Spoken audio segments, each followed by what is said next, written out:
Oh man, are we live? Is it working? Hmm. Hello, Colleen. Nice to see you. I wasn't gonna do this tonight. I was wrenching, but I was like, I gotta be up tomorrow, so might as well head home, relax for a little bit, do this. Uh,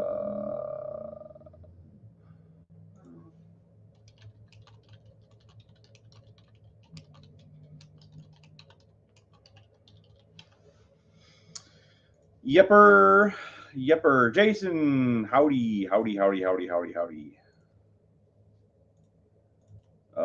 Howdy, howdy, howdy, howdy.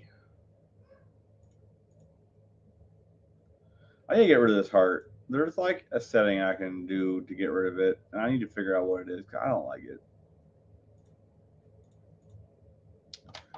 Oh, okay. So the only big news I got this week is the crankshaft for my Hemi, my 241 Red Ram Hemi, my 1955 241 Red Ram Hemi. It showed up or not showed up. It's done. The machine shop got it done. Not even the machine shop, right? Um it was like a guy the machine shop uses, right? So, but it's done. Came out real nice. Now, for an engine that set out in the woods for 20 years ish, like around there, like my dad's unsure of exactly how long it set out there. But for an engine that set out in the elements for that long, I'm surprised the crankshaft cleaned up as well as it did. But we had the rod journals machined to fit the NASCAR rods I got. The $50 NASCAR rods I got came with bolts and DLC coated wrist pins. And I posted up in one of the Hemi groups about this, and there was some worry that the rods wouldn't work, but I told them what was all done, and they seemed to. I think we're in the clear. Like the rods were a little bit wider than the stock rods, so more clearance was machined into the journals, right? So all the clearance we need is now there with the new wider rods. And obviously, I gave the machinists a rod and a rod bearing so they could check everything size wise. So I think we're good. They're 6.2-inch long H beam forged Pankel. Am I saying that right? Pankel rods. They're real nice. They're real trick. They should be nice. Um, but we went from 1 inch point nine something to 1 inch point eight something. It was 80 thou at the end of the day. We turned them down 80 thou, which is a lot, um, but not in the grand scheme of things, it's not that much. But we did get a little bit more stroke out of it, so that was cool. So the engine's gonna be bigger. Did you watch Irish Outlaw Garage, the 350 that shouldn't be? I have not. Um, I should go check it out though. Yeah, is that what you're saying? Go check it out. I'll have to go check it out. Um, but yeah, so I lost my train of thought. Yeah, so the rods, right? Real nice. They're real trick rods. I'm gonna be real happy with them. And like I said, the crank turned out real nice. I can actually show a picture of the crank, I suppose. I mean, everybody's seen it that cares, right? But I'll post a picture of it. So let's see. Present. Slide. My computer. Can't do that. Let's see. Present. Video. That's not a video file though. I don't want to share my screen. That's too much work. It's too much work. Maybe I can do it like this. Maybe I can do it like this. If I put it up here, can I do that? Yeah. There we go. And then I take that and I put this over here. Okay. And then I do this and I do this and I choose it. Boom. Allow. Yeah. Anyway, so that's the crank, right?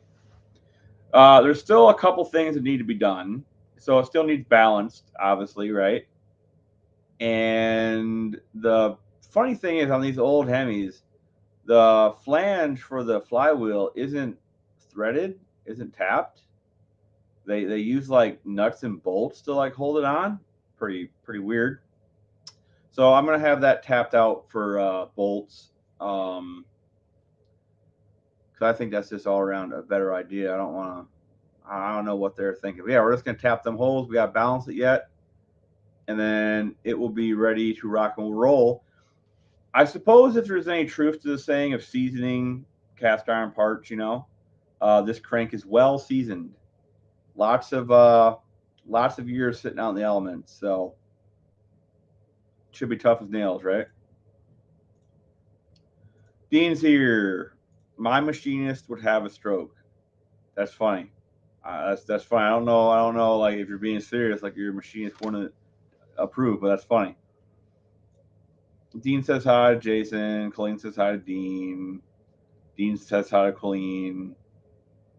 Lots of stuff. Anyway, it is pretty, right? It looks good. Came out nice. There's I think I don't remember.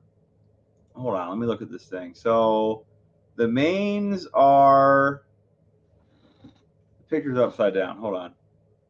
Picture's upside down. Save as I gotta rotate it. I can't see it. There's a rotate button on this thing. There it is. All right. So I want to say the mains are 20 thou under, but there's I did some looking. There's 10, 20, and 30 over. Is it over or under? You guys know what I mean. Um, yeah. So the stroke is 3.326. It was 3.25. Wow. Wait a minute. So almost 100. 2.5.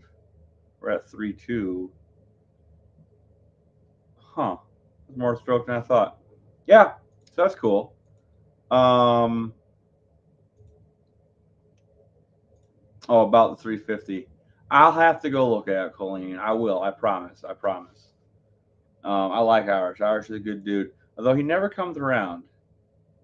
He never comes around. It's kind of weird. Uh, but yeah. So next is the pistons. The pistons are next. Well, the getting the block machined is next because it needs a sleeve. Because the reason it got dumped in the woods for all them years was there was a hole in the bottom of one of the pistons, or bottom of one of the cylinders. So we're gonna see if it can take a sleeve. It looks to me like it'll be okay because he's driving all the time, all that time. Yeah, it's fair. That's fair. Dean, you're gonna be proud of me, but I'm getting my CDL. I might drive. I'm gonna drive something. I'm not sure what though. I'm thinking like dump truck. You know, so I'm not a big fan of trailers. Like I'll pull one if I have to, but I'm not a big fan of having a trailer. So we're gonna do something without. But yeah, CDL time. That's commercial driver license. I don't know what you guys call yours over there, but I'm gonna drive a big rig, maybe, possibly. But anyway, yeah. So the block needs machine. So we're gonna square the deck, and we're going to figure out the smallest bore we can get to clean all the bores up, and then we'll figure out the bore size from there. So that's the plan there. I want to keep it as small as possible. Um,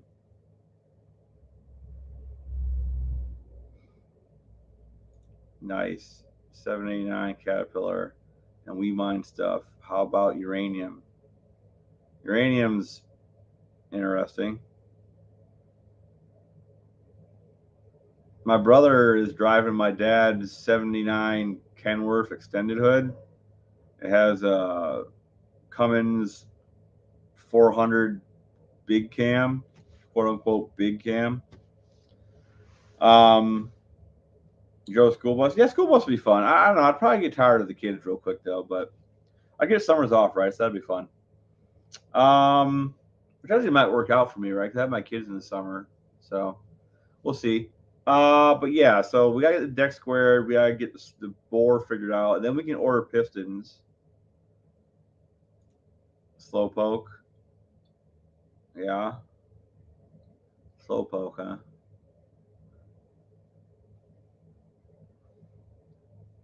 You know, Dylan, when you blow your transmission up again, trying to beat us with our Cope racing transmission. Um, what was I saying? Yeah, so we're gonna do 10-1. We're gonna do forage, obviously.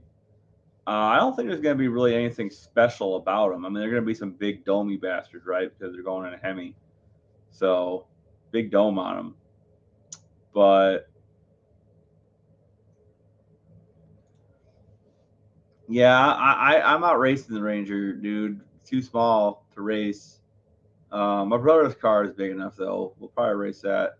We only got one shot at it though, because it's gonna be too fast for the track. So we might have to leave the light. We might have to leave the sign off. Um, but yeah, like I said, I don't think there's gonna be anything special about them. I want to do like it's a smaller bore. It's like a 3.4 something bore stock, right? So we're gonna do a smaller bore. So we're gonna do like probably like a metric ring pack, so something like what a Honda would have. I want something. I want to just use modern rings, right? I just want to be able to go to the store and say, "Hey, give me rings for a, 89 Honda." Uh, Top ring is going to be one of them gapless rings. I know that, so that would be interesting. Um, the heads are done. There's nothing done to them port wise. I might clean up the ports a little, and I might, gasket match a little, but I'm gonna leave them pretty much how they are. But they're all redone. I gotta get one of them valve, not valve seats, one of them valve guide cutters. I want to put valve seals on them. So I get one. You get one. You get like a cutter, and it like cuts the OD of the guide, and then you can just press a valve seal on. So I'm gonna do that. Head gaskets or something I've been thinking about because I wanna. There's a couple places that you can get custom MLS gaskets made. So I'm thinking I get a couple guys in the Hemi groups together, and we order like 10 of them to get the cost down. Colleen, the fastest person to always win. Sometimes just being there is a win. That's true. Build that Fox body and beat me in it. That is, yeah, that's kind of the plan this year. Is another month or so. It's crunch time on the Fox body, so we gotta get that done. I don't think it's gonna be race ready for No Name, but I want it to be at No Name. So like, and what do I mean by that? I want it to run and drive. I want to be able to drive it to like, what's that restaurant we all go to? What's the restaurant where they throw the rolls? But I want to be able to drive it there. So the plan for the Fox body, uh, we looked at the front shock towers. They're good. They're not 8 out like they usually are. They're good. So if the back of the car is as good as the front of the car, then we are green go to buy the floor pan. We're going to put a floor pan in it. And they have like torque box reinforcements. We're going to put them in it. And I guess if they have frame connectors, like for the front and back, like whatever you want to call it, we're going to get them too. But as for like the powertrain of the car, the engine that I built is probably going to go in it, but it's not race ready, right? It's not race prepped. It's just stock bottom end with the head and whatnot. And then the transmission is the same way. It's just going to have. I'm just going to go and find a used junkyard 480 and stuff in it with the adapter I'm getting from Shane. So it's not going to be race car. Like I said, I do want it there though. I think it'll be a pretty cool attraction, as it were, right? Colleen, where do lady school bus drivers bury the body? I actually had kids cry when they found out I was leaving, and I ran a strict bus. I remember getting in trouble on the school bus like once, so never did it again. But yeah, but back to the Hemi. So heads, right? The heads aren't getting much done to them. Head gasket is something I gotta look into. We're gonna do as much ARP hardware as possible besides the rod bolts, because I have rod bolts that came with the rods, and if they're good enough for NASCAR, they're good enough for me. But main studs and head bolts for sure. And we're going to use, like I said, we're gonna look in the head gaskets. Anything else I'm missing? No, I think that's it. Oh yeah, and DLC lifters. When them DLC lifters come out that Shane's been talking about, the DLC coded lifters, I want to get a set of them for it. And Shane also has the cam. Shane has the cam. So, matter of fact, let's see if he has it, because it got shipped out. Let's see if he's received it. We'll check. We'll check the old email real quick and see if he got it. I gotta check my email anyway, so right here. But yeah, so he got the cam. He's gonna do something with it. Let's see. I don't remember where she sent me that at. Was it here maybe?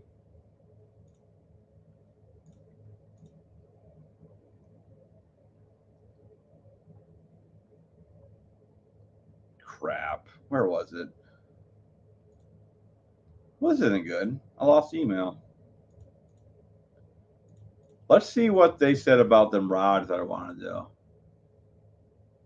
Where'd that go? There it is. Man, I don't see him. Can't find anything. Hate Google. Let's see. John. And here we go.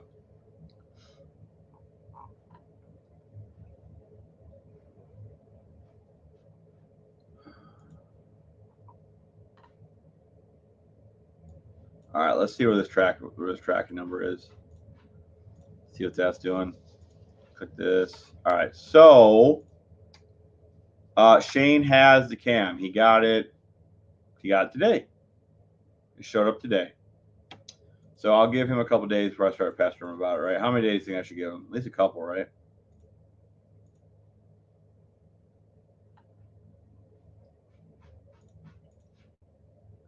At least a couple. But yeah, so Shane has a cam. Who here has experience with 4300 straight sixes? Who will run with starting fluid? Will run off the tank? I mean, is it one of the fuel injected ones? I feel like if it was a carburetor, you'd know what was up, right?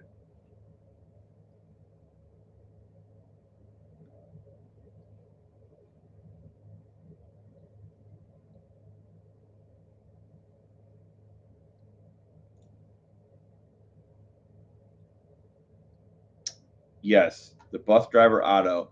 The reference went way over my head, which is hard to do because I'm very tall, right?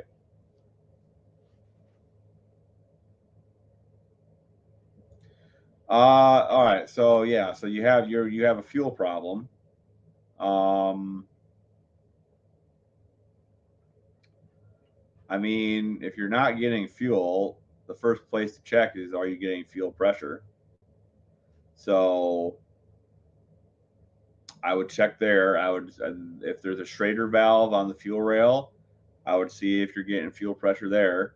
If there's not, you're gonna have to figure out. But yeah, first thing first is I'd check if you're getting fuel pressure, if you're not getting no fuel to the injectors, you're not going to run. So, but it's if you're running off starting fluid, it's the fuel. So, check your fuel pump. Make sure your fuel pump's working. That's where I'd start. That is where I'd start. All right, let's see what she says. After confirming we're still currently out of stock for the Chrysler rods.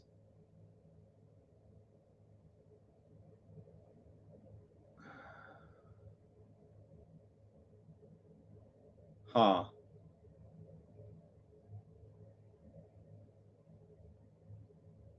Interesting.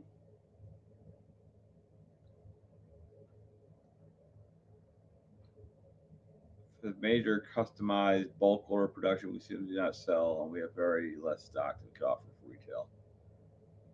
Oh man, that sucks.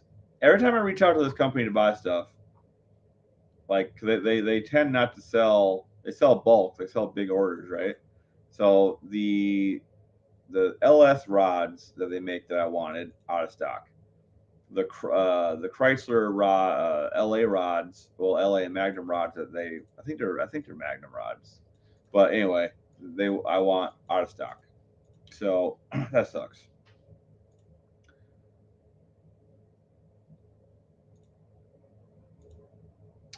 Two tank fuel pumps run. Trailer valve is pressurized, but pressure dissipates once depressed. No, well, hold on. I gotta look at this. Fuel pump runs. Strayer valve is pressurized, but pressure dissipates once. Okay, so I'm not familiar. I've never had a 300 fuel injected, but when the engine is not running, you turn the key. The fuel pump will only run for about 3 to 5 seconds to prime. After that, until you turn the key back on, it'll turn off. So I would get you a Schrader. I'd get you a test gauge and put on that Schrader valve. And while you're cranking, the fuel pump should be running. So if you put the Schrader valve on, you have someone crank it over, the pump should run full blast, and you should be able to like check if you're getting fuel pressure or not. Because that's why it stops, right? Because it's only priming, it's not running. The fuel pump doesn't stay on unless it's running. So yeah, I would still check for pressure, make sure you're getting enough pressure, um, because if you're not, then that might be the problem. I'm not that smart. I'm really not. I appreciate it, but I'm not that smart. Hello, Heaven Mopar. How's it going, buddy? How you been? I've been seeing you post a lot on Facebook. I've been bothering you here and there. I actually tagged you in something. I actually tagged you in something the other day, Scott, in the group. You said something about you liked the custom work that I did, so I shared some pictures of more of the engine. It's coming along.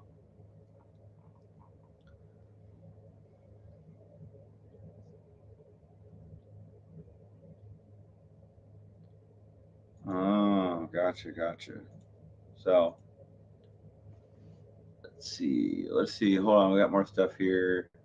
Secondary fuel pump installed. Yes, dual tank forge. There's 3 fuel pumps. Judge Bad Trees here. What's up, brother?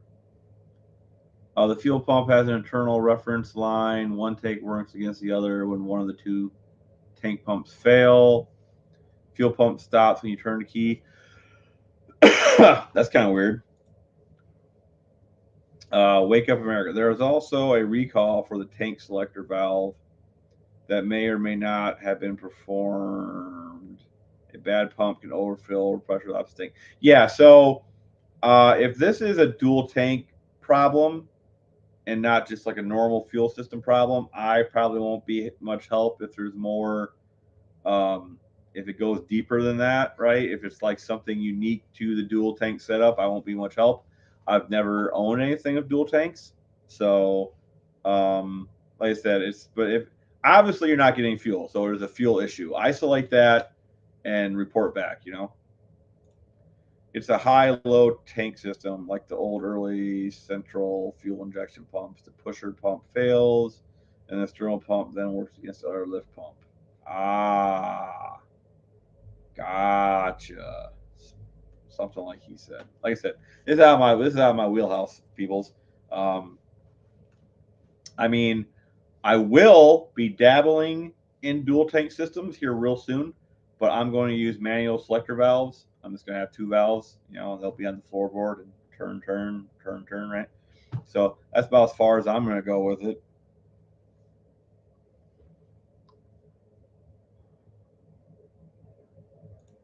That's wild. Weird setups Ford did, man. Ford found on road dead.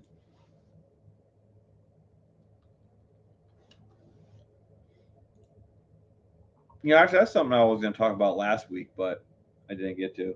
Or maybe I did. Did I talk about how much I dislike people that are extremely brand loyal to like the point of oddity? Maybe not. You know, I have 50 people in my group, 58 people.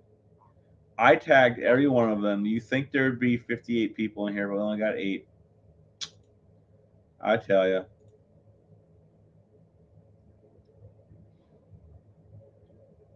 And we only got 2 likes, 3 likes. Come on, everybody.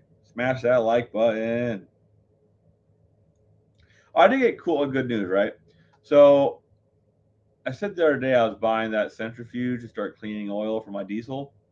And I got a hold of the company, and they're giving me 20% off the product because of the channel and that I'm going to be promoting the product on the channel. So I suppose that means I have to thank everybody that views the channel, as without you guys, I wouldn't get that 20% off. So everybody give yourself a round of applause for saving me money. Mucho appreciate it. Also, I apparently am now able to do channel memberships. I don't know like how that works. I think it's kind of like Patreon, where like you sign up to the channel to support the channel for like a sum of money. I don't know how it works. I know we all are broke and don't have money, but on the flip side, if I set it to $1 and all 3,150 of the subscribers sign up for $1, you know, I mean, I feel like we could get a lot more shit done a month, you know. So let me know what you guys think in the chat/comments. If that would be something I should look into, or if we should just, you know, ignore it. Uh, Ford makes it difficult again. For that, for I always liked "Fix It Again," Tony from King of the Hill. It's a King of the Hill joke. Fucking, they're working on Hank's Ford, and Dale's all like, "Fix it again, Tony," and Hank's like, "Dale, that's Fiat." He's like, "Fix it again." Funny shit. Funny shit. That's all I'm saying.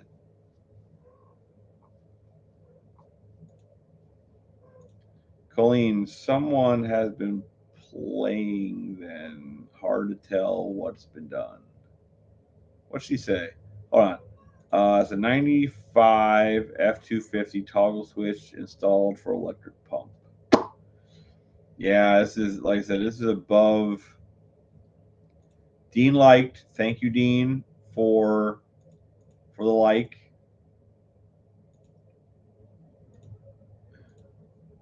We're all in this together. It's not just a me channel, it's an us channel, right? Oh, Doc's here. What's up, buddy? How's that Ranger seat coming, man? Do you ever see you got a Fastenal local to you? I bet you do. I bet you do.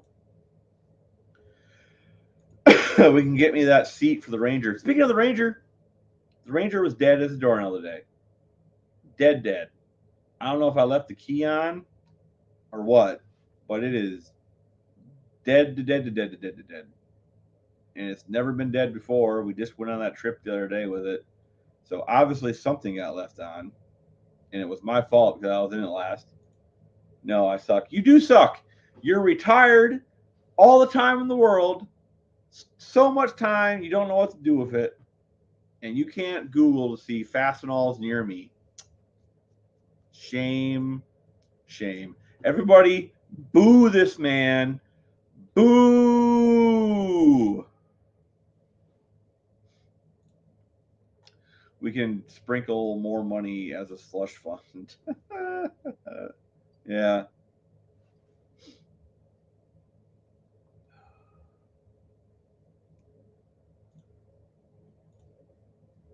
What have you been up to though, Doc? I seen you posted a new video the other day, or today, yesterday, the go-kart video. I seen it.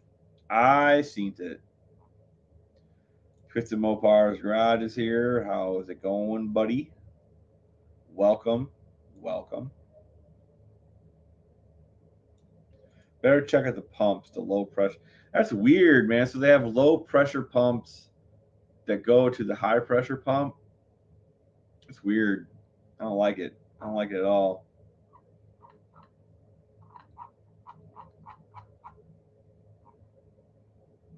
Not doing nothing. You said it, not me. Man has all the time in the world. Should be cranking out YouTube videos. This man should be making a YouTube video a day. He should be doing it full time, making all kinds of content, showing us how to make delicious food on the side. Don't say no to capitalist endeavors. That's right.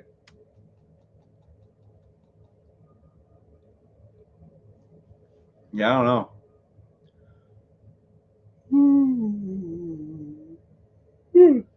Excuse me. It's been a long day. I get to do something super fun tomorrow.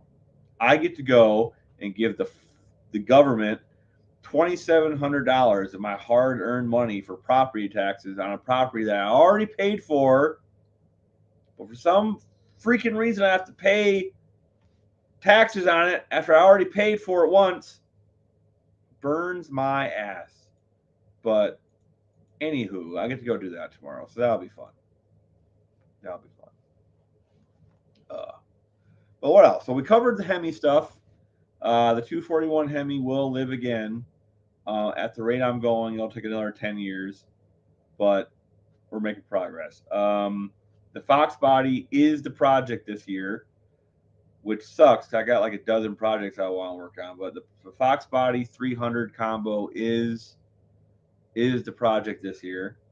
And the backup project is going to be the diesel pickup. Doc might have a D100 gasser project in the wings, maybe. So that's a pickup, right? D100. I mean, that's cool. I like them old pickups. That'd be fun. Ford spelled backwards. Driver returns on foot. I like it. Wait, what? Oh, hold on. Whoa, I need to back up here. Whoa, I'm missing something here. Okay. That's Ford for you. And if you have a chance of stealing everything from everyone else, you can then call yourself a C. No, I won't say. Okay. He's busy redoing his E-body. That must be Doc. 38 POS is getting said hi to by Twisted Metal. Brand loyalty is stupid. They've all produced trash. Oh, that's true. That's super true. Let's look at some trash from different things, okay? GM made them CVT transmissions, right? Them are trash. Duramaxes are all trash. All the new pickup trucks are trash. They're like 10-foot fucking tall for some reason. UTG literally gave it to him. Who gave what to who? I mean, I know who UTG is, but who did he give what to who? Needs a little roof work and heat shrinking. I don't know. I'm so lost. GM 3.8 V6 was the best car engine I've ever owned. I will say the 3500 in my Impala just keeps on going and going and going, right? So I will say that them engines that whole series from the 2.8 all the way to the 3900 now. Great little series of engines. Tall. You cannot bankrupt the government. That would be bad and wrong, man. I look. All I'm saying is I would much rather take that $2,700 that I'm going to give to them tomorrow, and I could pay for all of the machine work on the Hemi block and the pistons. I could buy the pistons and all the machine work on that Hemi block for the $2,700 fucking dollars I'm giving them. That's all I'm saying. All I'm saying. GM 3.4. See, that's weird though. They're like the same engine. The 3.8 and the 3.4 are literally the same family of engine. So it's kind of weird that one sucked and one didn't. I want to get Jet on here.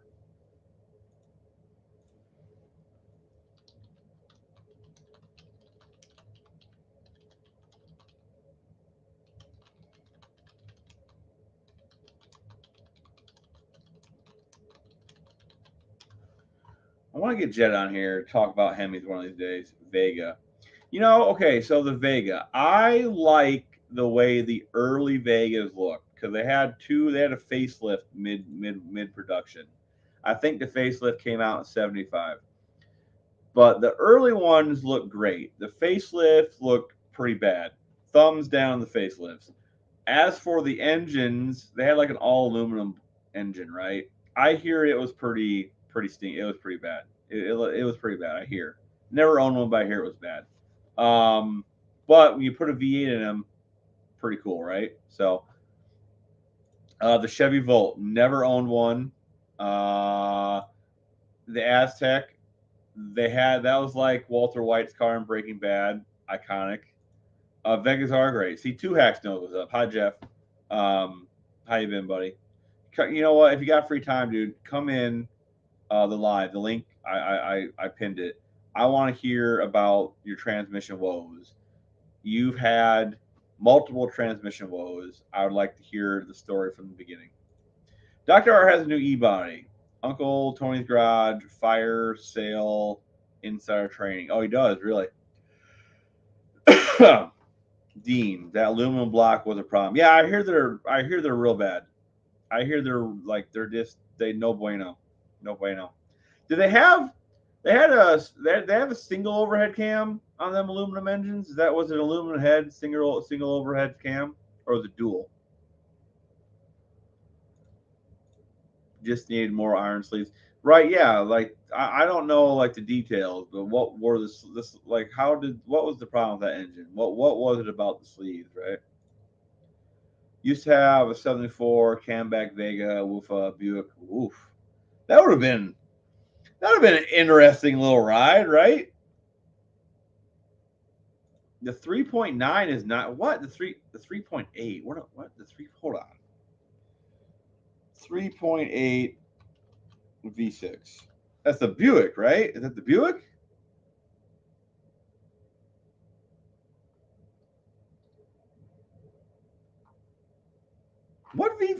Wait, what 3.8 V6 was 90 degrees? Now you got 90 degrees.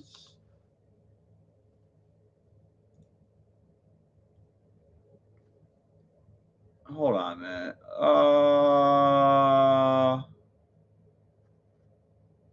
Okay, I know there was the 4.3, which was 90 degrees, right?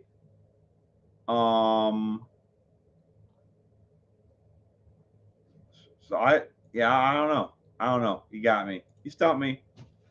So it was a single cam. So I know that the 4-cylinder in the Vega wasn't Iron Duke, based, but it was based on the earlier V4 out, the earlier inline four. I wonder if that head could be put on an Iron Duke. That'd be kind of cool. Yeah, the 3 point. Okay, that's the Buick, right? Right. So that's the one that was in the Grand Nationals, right? That's what we're talking about here. That one.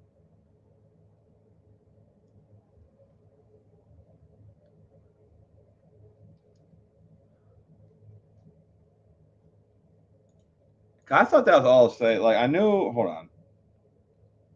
Um.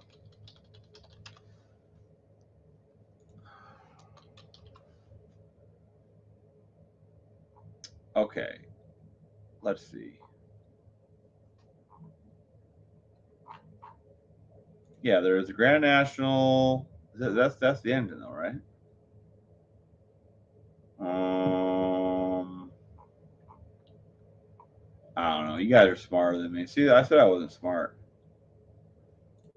No. Okay. So funny story, right? The Cogsworth made a twin cam head for the Iron Duke. Like they existed. It was for the Super Duty platform that Pontiac had. This is Super Duty 4 stuff. They had a twin cam head for the Super Duty block, but I guess they are rare. Like you think hen's teeth are hard to find, right? These are made out. They were made out of unobtainium. All right, like it's crazy.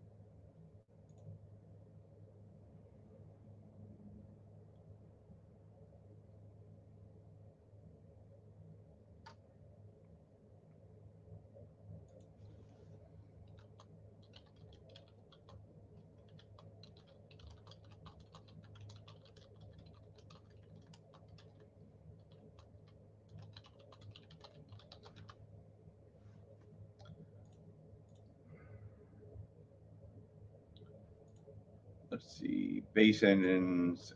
You get man, I'm missing context here. All 3.8 slash 231 and 225 Buicks. Hmm. Quad four. What? I've heard quad four two times today. What is a quad four? Someone, someone tell me what that is. I don't know. If these companies didn't charge 5 times retail, speaking from experience. True. 405 bore spacing on the Vega, similar to the later GM 4200 bore spacing. The Quad 4 was on old, wasn't it? Google it. Oh, God damn it. Got Google stuff. Quad 4. Quad 4 engine. Okay. Quad 4 is the name of a family of primarily dual overhead cam inline four-cylinder engines produced by GM, Oldsmobile Division. There was a single overhead cam version between 92 and 94. The name was derived from the four-valve, four-cylinder layout introduced on a displacement of 2.3. Then it was blah, blah, blah, blah, blah. Cast iron block, loom heads. Oh, wow. Even though belts were more popular for this purpose on overhead cam engines at the time, chains were used to tie the camshaft to the crankshaft. The water pump is also driven by the timing chain. That's interesting.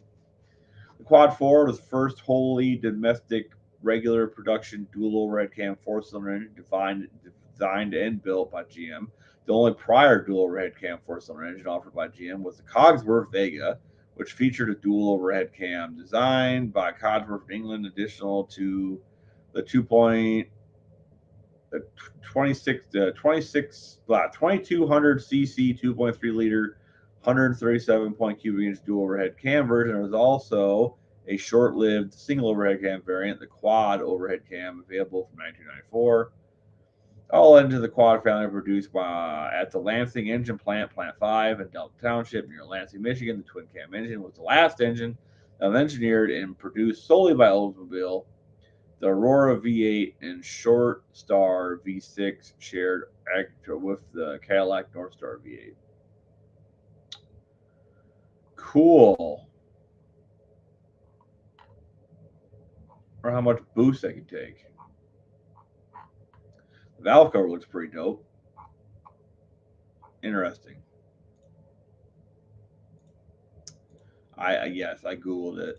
Quad 4 wasn't a 4.4 Chevy inline six and 4-bore space engine.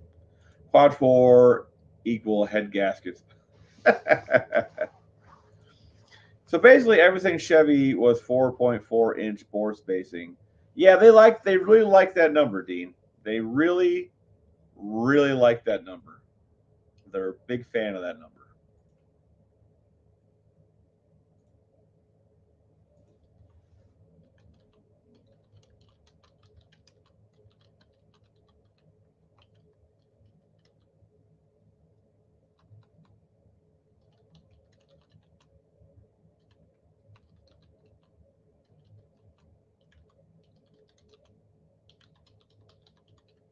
I'm getting quiet. Dead air, dead air. Um, Man, you guys got me way off topic. Where was I? We were talking about the Fox body. We talked about the Hemis. Um, that's kind of all I got, really. Kind of all I got. I'm not very deep with topics today.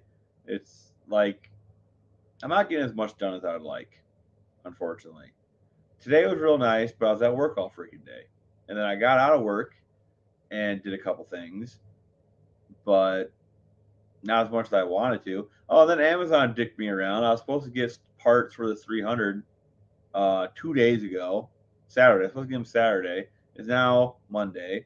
Parts still aren't here. Supposed to be here tomorrow. Tomorrow I won't get nothing done. Not only do I gotta work, I get the kids afterwards, so then I'll be spending time with them. So, like, not getting shit done. This is a great question. How is the length of the 300 going to fit in the Fox? Well, they early Foxes came with an inline six. It was a smaller inline six, but an inline six nonetheless. So I believe that it should fit. We might have to recess the radiator, we might have to electric fan, but it should. Who did your crankshaft? My ex-wife. Yeah. So check this out, right, Jeff? I was gonna take my crankshaft to Ohio Crankshaft, right? They're like the guys in the area for doing they do strokers and welded strokers and they are the crankshaft guys, right? They're also like really really far behind. So my local machine shop, which is H&S Machine in Angola, Indiana, they know a guy who just happens to have been grinding crankshafts for like the last 40 years. He has a home shop and he does welded he does everything. He welds them, strokes them, wild shit, mostly for like guys with like big pulling tractors and shit like that. But he does everything, and he does amazing work, like amazing work. He is a true master of his craft. So, if you ever need anything done, I highly suggest we uh, we use this guy. And he's fast. He's fast. Like my crank was done in like 2 weeks, a week. Like I'm sure he got it like 2 weeks ago, and he did it in like a week. So like he's quick. Turnaround is quick. The six was yeah. The six in the early Fox buys was the 200 one. Yeah, I think.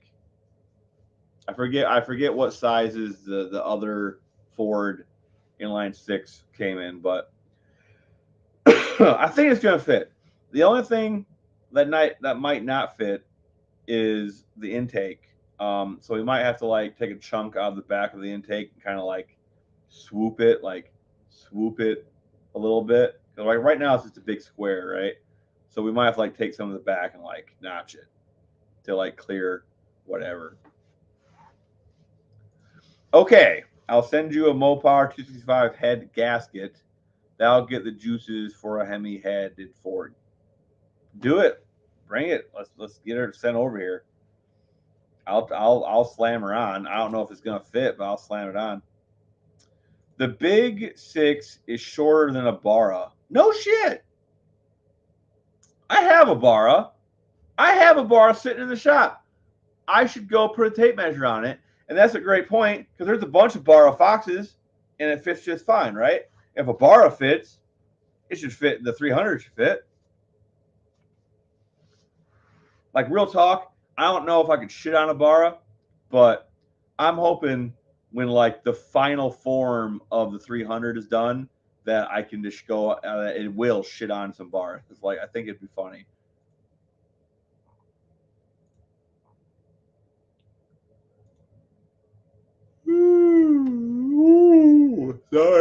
Sorry.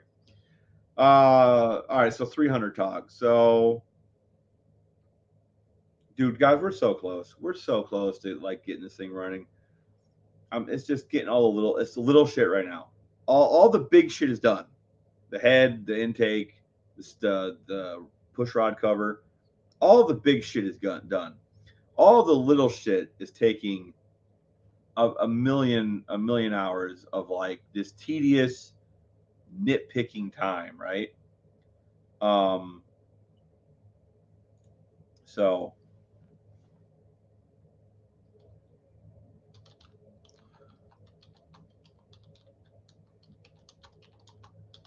but okay, so we're building a run stand. I cut all the steel the other night, right? So the run stand is we're gonna weld that up. I don't know, man. Like Tuesday, I'm busy all day. Wednesday, I could maybe get something done. Um, Thursday, I'm working. Friday, I'm working. I have the kids all weekend. It's hard getting shit done. Bar 6 in the 200 250 Ford was 4.08 inch bore spacing. Big 6 is 4.48. So 4.486 is the devil's in details. Yeah. Like, how's that saying go? It's like 10% of the things take 90% of the time or something like that. A block of 27 inches long before you add a 5-inch long water pump and crank balancer on it. Yeah, I'm gonna do that. Tomorrow. I'm gonna do that. I'm gonna measure the 300 from. I'll do it from transmission flange to like whatever's sticking out the furthest, which I think is probably the front pulley, and then the barra is sitting right like 10 feet away. So I'll go measure the barra and we'll see how long it is because it's like if barras fit. So I've seen like 2 or 3 Fox barras now, so they fit. There's actually one guy. He was in Arizona. He had a barra Fox and he sold it for dirt cheap, guys, dirt cheap, and it makes me sad. What's tall? The barra. You gotta give me some, Dean. I need context. What is 36.5 inches tall? Because my 300 is way okay. Maybe not. It's a lot shorter than the stock because the stock 300 head with the stock 300 valve cover is twice as tall as my head and my valve cover. So ideally, it should clear. And if not, I'll just put a nice hood scoop on it, and the head will, we should be okay. Should be okay. That is the key word there. Should.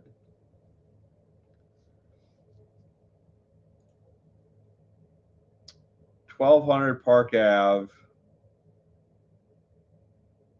Tennessee. Doc, are you posting your address in the Facebook?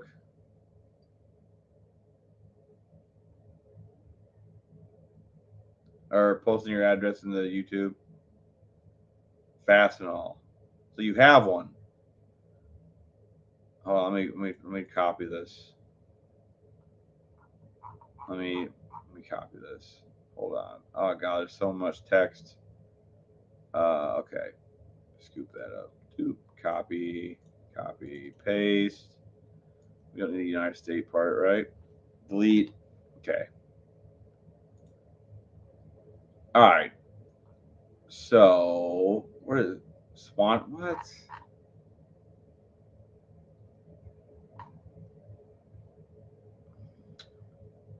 Let's just do this. Fastenal. Okay, yeah, you got one. Fastenal Fulfillment Center. Perfect. Oh, that's a big one.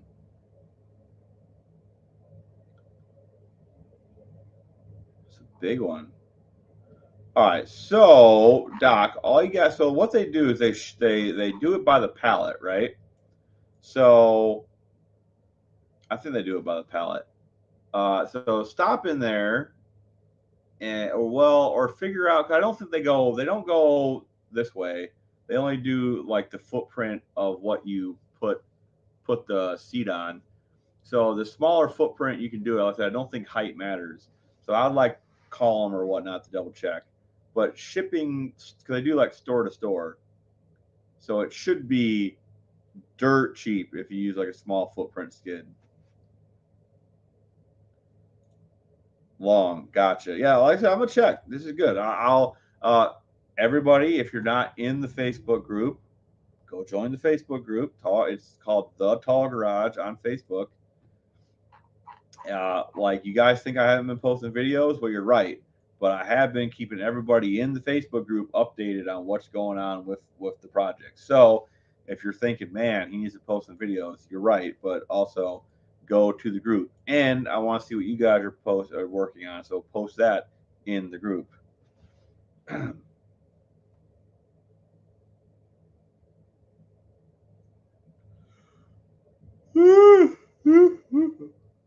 I'm sorry. I'm not doing that on purpose. I'm really not trying to. It's just been a long day. Been a long day. And Jeff didn't hop in. He left. He left. No one wants to hop in. I tell you. I gotta carry all this live by myself.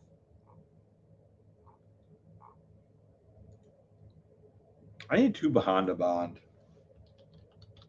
Honda Bond on Amazon. Let's see how much tube Honda Bond is. $16 for a 1.9 fluid ounce tube of Honda Bond. That seems expensive. That seems expensive. I wonder if there's like a Permatex comparable. Permatex Honda Bond. Honda Bond. All right, here we go. Permatex equal to Honda Bond. Let's see what we got.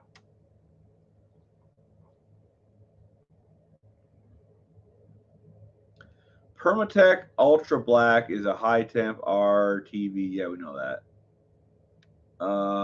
Most people consider Permatex Ultra Gray to be the Honda Bond equivalent, but I always prefer to use the Ultra Copper, mainly because of its slightly higher temperature range, but also because it's marketed by Permatex as a higher grade sealant.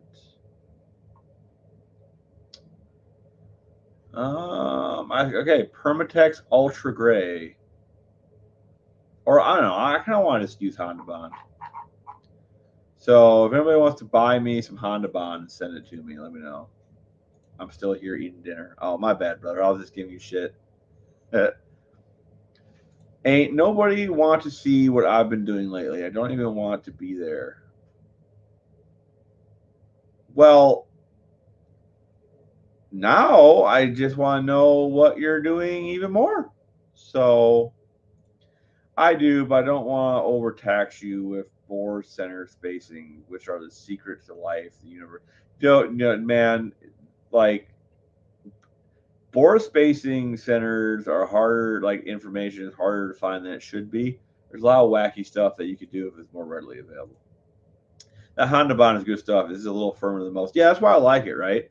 Because the blah blah blah, the push rod cover for the 300 that I made, I do believe that, um, I do believe that I'm going to use Honda Bond to seal around the cover. Yeah. Where do you get Honda Bond? I don't know. It's on Amazon. And like I know it says Honda on it, right? But like the Honda name aside, it's quite possibly one of the best uh, sealants, sealers, whatever you want to call it, that exists. Like it's really, really good stuff.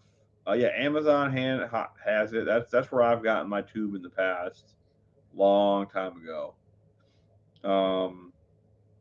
Yeah, it's Honda Bond liquid gasket. Like all Honda engines, modern Honda engines for the most part, everything. There's no gaskets like to speak of. It's all Honda Bond. But Amazon has it, which seems to be one of the best places to get it. I wonder if I can get it at work though. Let's see, Honda Bond, Advance. Let's see if I can get it. It doesn't look like it. That's unfortunate. From a Japanese dominatrix, yes. Um, yes. We use 3-bond at Mopower, says Turbo Tom. Hi, Tom, by the way. Is that good stuff? Do you like it? I mean, you know what? This is what everybody send me a tube of their favorite sealer, and I'll do a comparison. Honda Bond versus the world. That's what we'll call it. It'd be like a Project Farm episode. I'll call it Project Tall.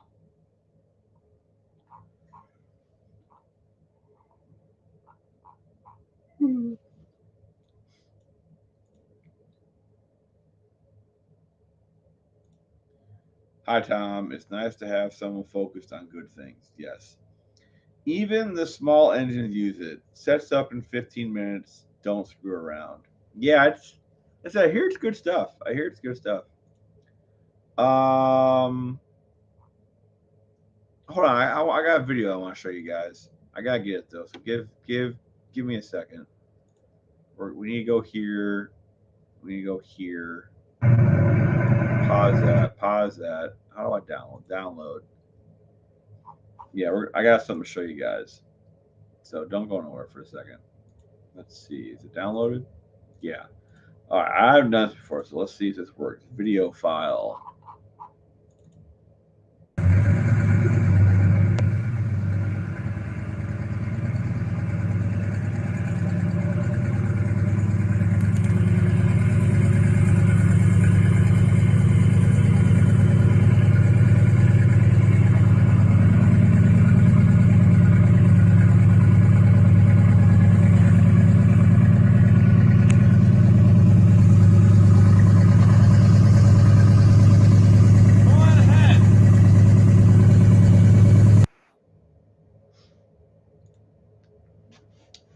So we got my brother's car out for the first time since October.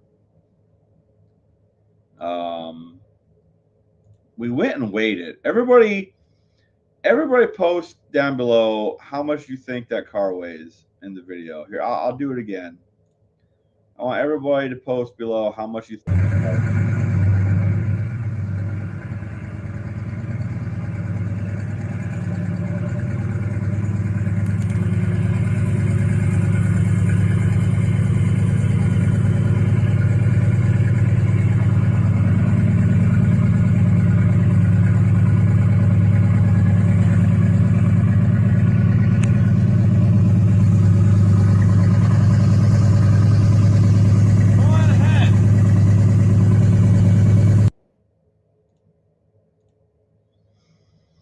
We got some weights coming in. We got 4,200.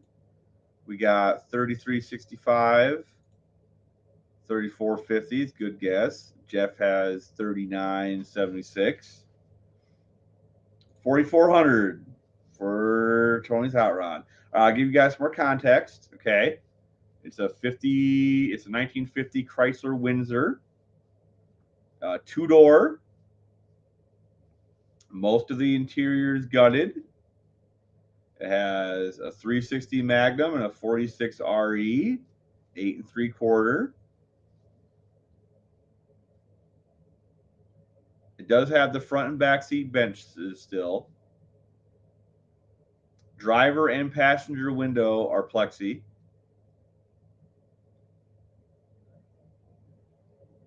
No front wheel liners.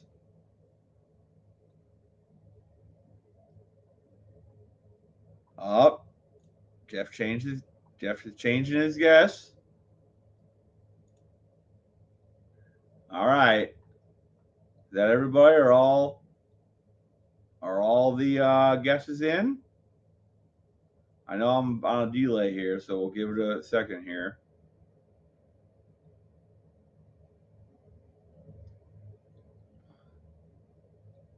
All right. So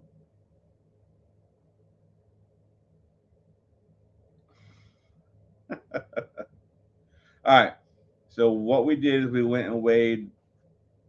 to the grain scale and we weighed the truck and trailer, right? The truck and trailer weighed 7140. Seemed kind of high. So we lowered up the car. We went back over. You guys ready? All right. Colleen got her guess in. All right. So together, it weighed 10,900. So if you do the math, that's like 37. So it was like 3742, which I think the scale was off.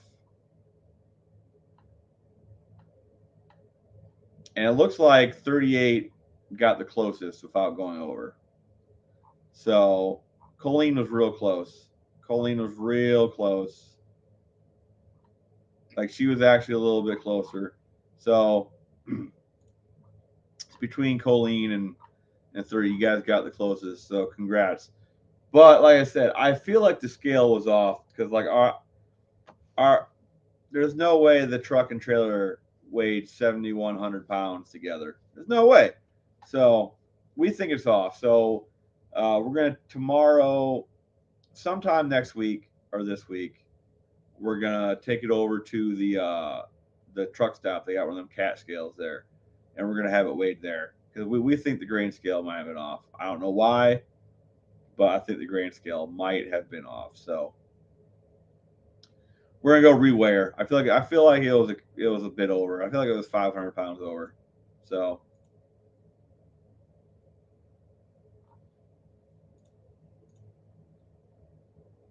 but we got the new fuel pumps, we got the new bigger feed lines. So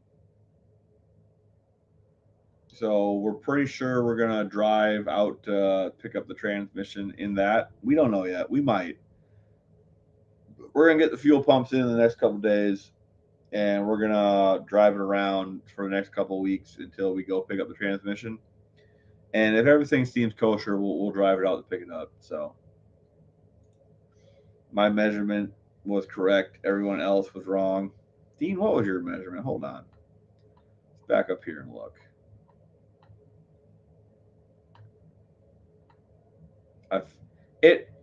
No, that I feel like it should have been closer to that than what it was. I feel like it should have been like 31, 32.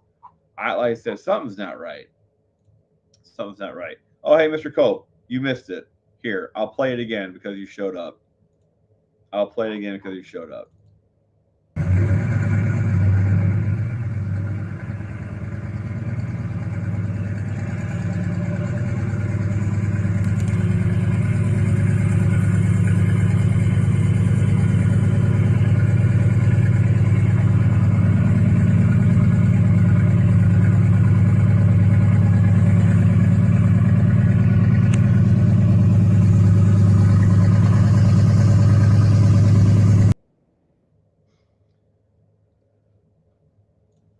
It is badass. Like it grows on you.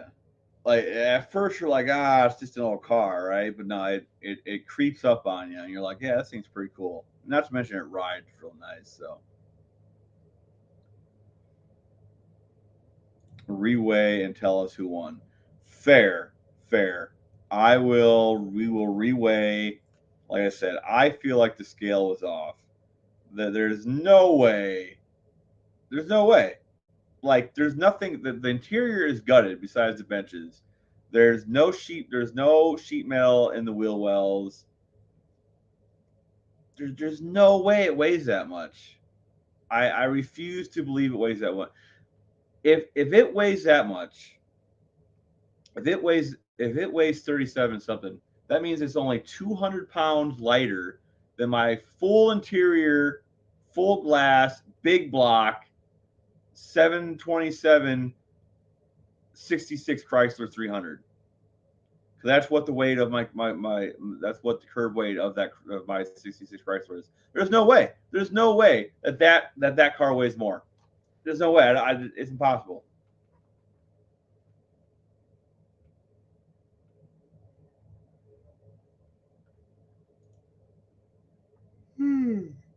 And like I said, the plan we're gonna get the fuel pumps in it. We're gonna drive it around, and if it shakes down well, and we don't have any more fuel pump failures, we're gonna drive it out to pick up the transmission. Because the trunk's huge. You could fit like 6 bodies in that trunk. It's huge. I was thinking there might have been a family of coons living in it from sitting, since October. So who knows? But there'd have to be some big ones, some big ones, right? Oh man, I don't know about Python. If there was a Python in it, like you're gonna have to burn the car down. You're gonna have to get a new car.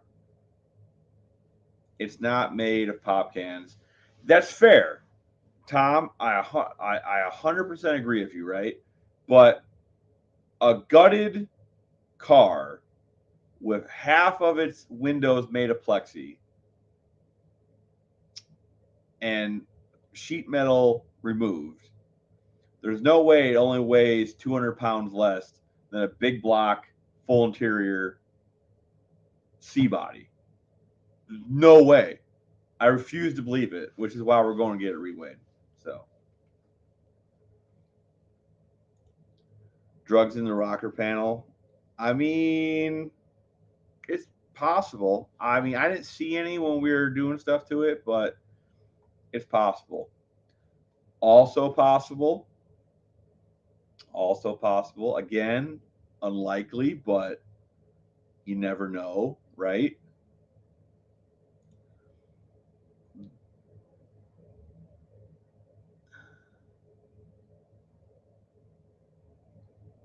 Colleen, it was a pleasure as always. You have a good night, and we'll talk to you next time. It could finance the whole project. Yeah, I wish, right? I wish I could find something in a project car that would help pay for the project car, but I never get that lucky. I never get that lucky.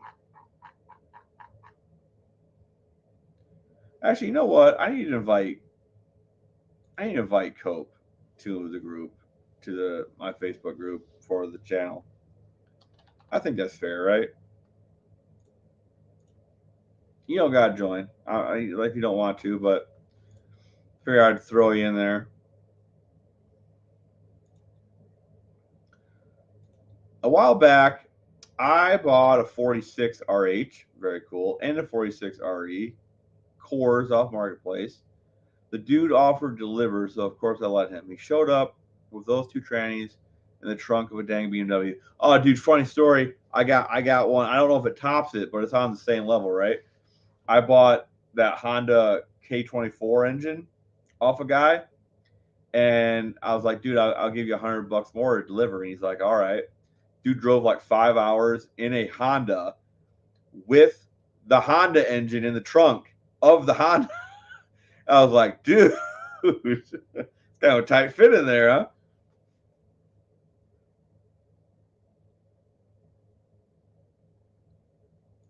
Ford, hey, let's put another pipe on these tanks. Oh man, yeah, that's funny. That's funny. You know, I've been trying to think if there was a way to do away with the TV cable on the 46RE. And I know like the 40HRE had that, I don't know what you call it. It was like a servo or something that like went in the spot where the TV cable was. So I've been like I've been wondering if my Terminator X Max can like, if I can set up a table to control that. 'Cause all that is line pressure, right? That'd be kind of interesting. Cause like if I go Gen 3 Hemi, how am I gonna set the TV cable up, right? Don't know. Without COPE, there is no proper engineering oversight. Even a there's no effing way that will work Democrat. Hmm. Don't know. Nice. RMVB will do away with it. RMVB. I don't know what we're talking about. I lost the context.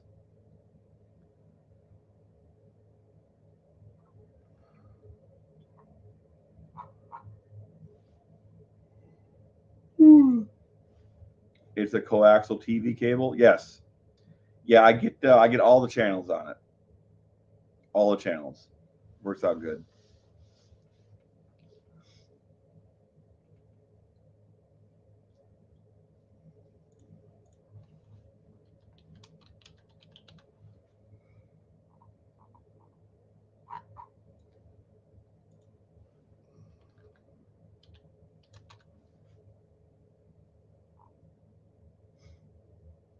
I just call it a TV cable. That's what they are on. That's what they are on. That's what they are on 700R4s. I don't know if that's the same thing they're called on the 46. Reverse manual valve body. Yes, yes, that makes sense. Okay, dumb question. Dumb question, right? So I know it's called a reverse manual valve body, right? So you have to shift every gear, right? It's no longer an automatic, or is it still have an automatic? Like you said, you go. Like, I don't know. I don't know. Never had one, so I don't know. Excellent, intelligent answer. Can't tell if there's any sarcasm in there, but I'll take it. Like I said, that's I don't know if that's what they're called on the Dodge stuff. That's just what I call it because that's what they're called on the 700R4. That's correct. Okay. So, and I get the point, right?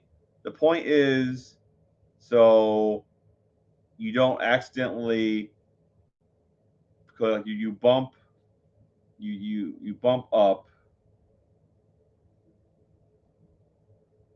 Okay, so hold on. On my transmission, I bump. Which way do I go? Basically, it makes it so you don't accidentally bump past and go into like reverse or something stupid, right?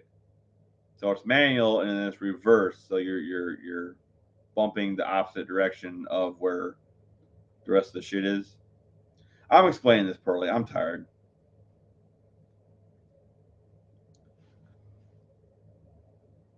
It's called them kick down cables. Yeah, yeah, that'll do it, right? Put passing cable, park neutral or park reverse neutral 1 2 3. Okay. Yeah. So instead of going up, you go down. So that way you don't worry about bumping her in the neutral and blowing shit up. Is that how that works? I feel like that could be a problem. I don't know.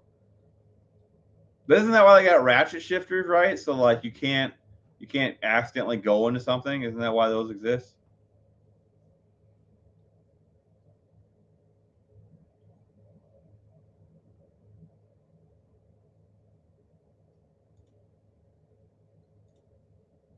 Yes. Okay. See, I assume that's how it worked because like I've always worried that you bump it in the neutral and fucking kaboom by accident, So But see, like I said, the whole point of an automatic though is having an automatic. I mean, I don't know, just putting it in. I mean, I don't know, like if it's a race car, like a pure race car, then I could see why you'd want a manual valve by, right? But at the same time, or a purely manual, I feel like I would still want to just sometimes be lazy and put it in drive and have the transmission do all the work. Kickdown is kind of a passing cable. Borg 1R35 is actually more of a TV cable. TV cables are very elaborate. Guys, I'm not the smartest person on transmissions. Like automatics are magic boxes. Okay, for most of the time, power goes in and disappointment comes out. If you build a good one, like obviously what Cope does, power goes in and cool shit comes out. But that is not my experience with most transmissions. Most of the time, it's just all disappointment out the other end. So I'm looking forward to having a transmission that is going to perform the way it should. Yes. Now, I like manuals personally because like they're very simple. Gears do this, and they spin and they clunk together and they spin. And you got a clutch and it spins. It's great stuff, right? Very simple. What is an average price to have an engine block, bare head, crank, and intake tanked and machined? I never had one done before. A couple $100. Yeah, a couple $100. I wish. I wish. So I had the heads machined, and they did everything. So the heads were 1955 heads, so they didn't have hardened seats. I had hardened seats put in, valves, guides, and they obviously like decked them. And with all that said and done, it was $1,000. And this was like 6 years. It's like 6 years ago when I did that. Um, the crank I just had done. Now I had a lot of custom work done to it. Like it wasn't just turn to mains 10 and the rods 10. Right. I had a bunch of shit done to it. It was 800. So the block we have yet to do, but the block is getting one sleeved, and every hole is getting hit. So and it's also getting line bored at some point. So Scott, the last one I had done cost me about $1,000. Oof. Basic V8 valve job is about 500 these days. That sounds about right.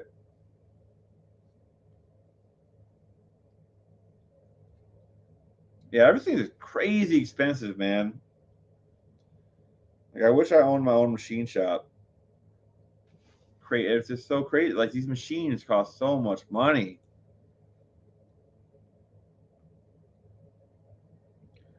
I mean, I'm just hoping that the block takes a sleeve. It could be junk. The block could be like it Magnaflux good, besides the hole in the one cylinder, obviously. So, and it didn't knock out the bottom of the cylinder. Like that's still there. It's just like slightly above that. So I assume they're going to cut, most of the damage out. Be ready to wait and wait. Yeah, I've noticed that you gotta hit them during the slow season when they have free time. I'm not sure when that is because you think it would be when the off season is, but in the off season, everybody's trying to get their machine work done. So I suppose the slow time would be during the race season, but during the race season, they're fixing everybody else's shit. So there really isn't off time, is there? They're just always busy. Maybe they're not charging enough. Maybe that's why they can't stay in business. I don't know. Don't know.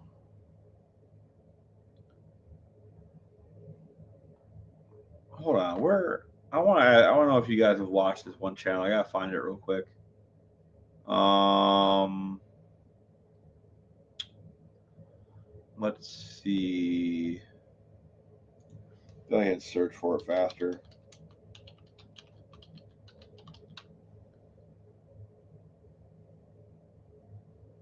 You know, it's always I can never find.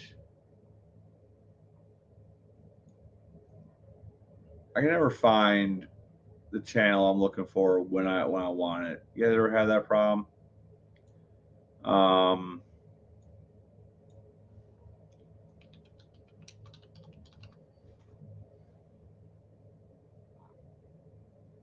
no, that's not them. Okay, here we go. This is the channel. I found it. Do you guys watch this channel? If you don't, you should, because it's a very good engine machine shop channel. They get very in depth. They show you what they're doing, how they do it, the right way to do it, the wrong way people have done it. It's an amazing channel. I highly recommend you all check it out. There is no slow season anymore. Yeah, it's kind of what I've come to figure out. Scott, our price for hot tank surface, the block, bore, and hone, that's 600.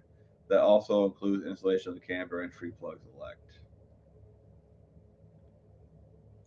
It's going to cost roughly 500 to build a 22R. I'm working on currently parts of the machine. Yeah, so like the Hemi, okay, the Hemi build, I'm saving money on, and I explained this to my buddy the other day. My buddy was like, "Dude, you spent $800 to get that crank machine." I was like, "Yes, but I also have forged H beam rods that I paid $50 for. So I don't know how much those would cost normally, but I feel like if we split the difference, we're still doing really good. So that's the way I look at it. I've been trying to like not cut, but I've been trying to like shave corners as much as possible on this build. Um, so yeah, so we're gonna see what Shane can do for me on the cam. Hopefully, he can do me a solid on the cam. Like I'm not asking for free apps. Like everybody's time is worth something. But if he can cut me a deal on the cam, that'd be great. I'm also trying to get him to hook me up with some of them DLC lifters. I told him like, dude, just give me the used ones that you guys are gonna throw away when you're done testing them. I'll take the used ones and I'll throw them in. If it's as good as you say it is, then I can do it. So like, just give them to me, and I'll hook them in the engine. Um, if it saves me some money. The thing that might cost the most is custom head gaskets. Because like I said, I want multi-layered steel head gaskets. Let's just look real quick. Custom multi-layered steel head gaskets. Let's see. So yeah, so Cosmetic does it, which is probably who I'd go through. Is Cosmetic. It's probably who I'd go through. Fallout gaskets. There's a couple different people, but I am gonna have custom gaskets made for the Hemi. Like I said, I'm gonna try to get a couple people in on it and get like 10, at least 10, get the price down. Dang, hoping to have the 340 done for the Challenger. Gotta keep recycling them pop cans I get from school and save my pennies. Or, or you put in something newer, like get you a 360 Magnum. Perks of the 360 Magnum. Um, One, you can get one running for less than it would cost to machine that 340. Two, if you do it right, uh, and you modify the block, you can put, you know, LA heads on it, and you'll have a roller bottom end. Well, you'll have a roller cam, and nobody will know. I really like cosmetic gaskets. Never had. Yeah, I'm probably gonna get a hold of them. Like I said, the goal is to get the process started, and then go into the Hemi groups and be like, hey, I'm getting some custom gaskets made. The more people we get on it, the cheaper the price is. If I can get the price down. And I'm sure if I ask in the group, someone's already had some made, right? So I feel like there's not even a whole lot of R&D to do. It's just they have to like get the manufacturing set up. Yes, yeah, Jim's channel is great, man. I've been watching him a lot. Like I've watched him for the last couple of years, but like lately I've kind of been going through and catching up on some of the backlog. Great channel. Love the channel. Can't like nothing bad about the channel I can say. So yeah, good stuff. Good stuff. 241 Hemi. Yeah. See, so the problem is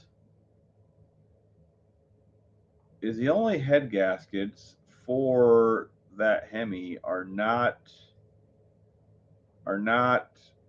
great. I want something that's going to hold up to the boost. So, and I mean, I have a stock head gasket. I can send them, so that's good, right?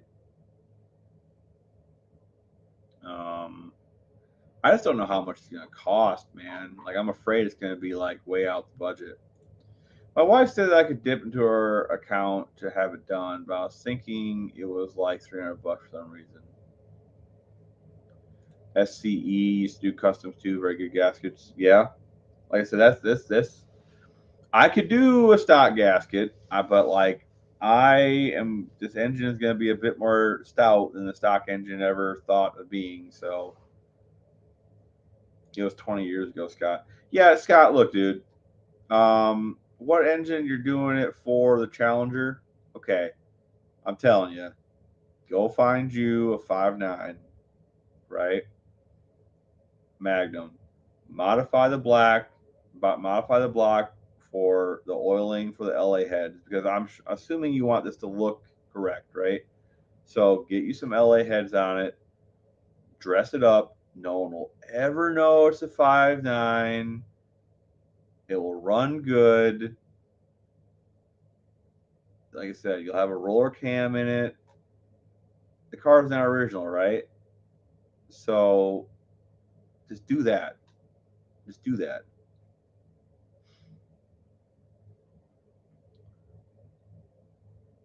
That's what I would do.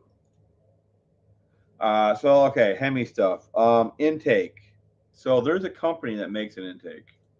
Well, they make yeah. I'll show you. I'll show you. Yeah, it's this guy. Where? Okay. So let's do this.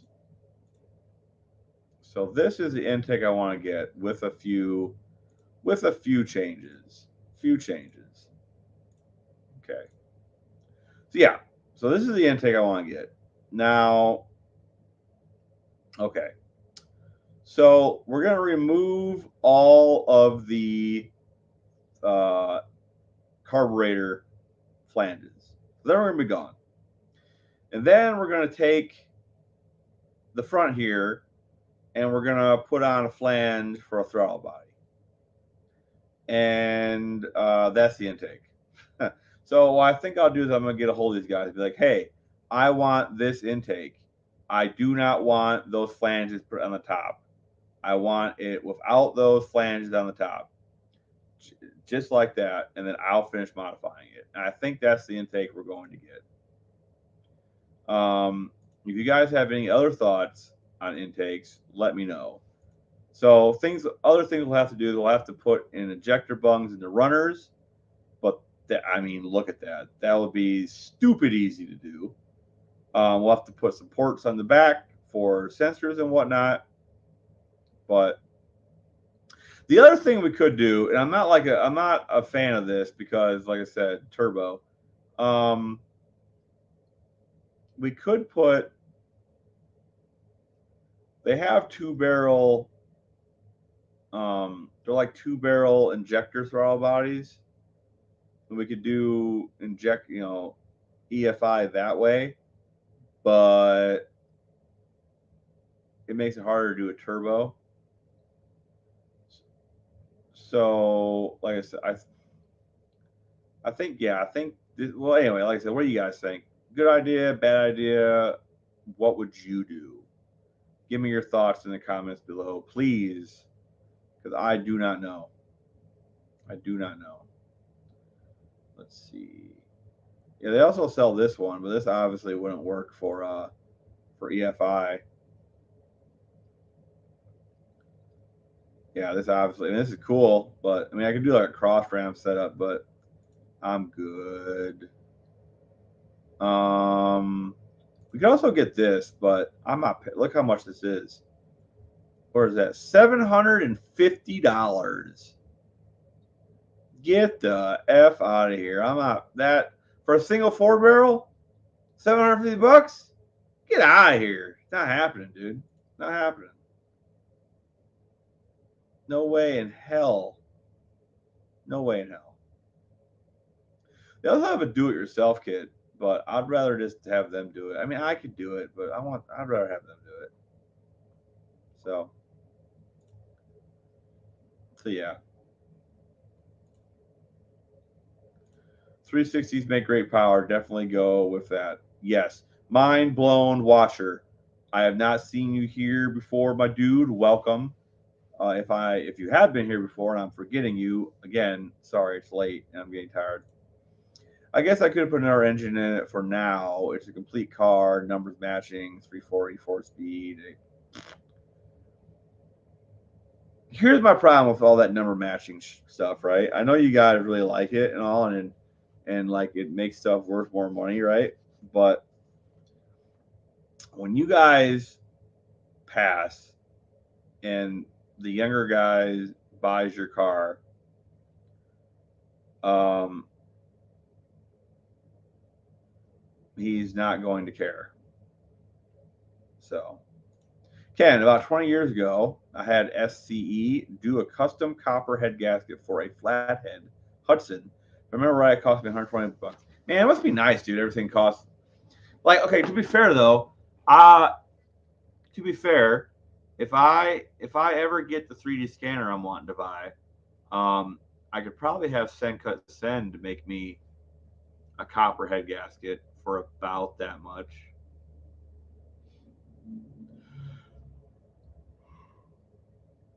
You know, because just scan the top of the deck, you know, and maybe make the holes a millimeter bigger and send it out. So that's for cut. Senka Send can do really awesome stuff. For straight Hudson, that's cool.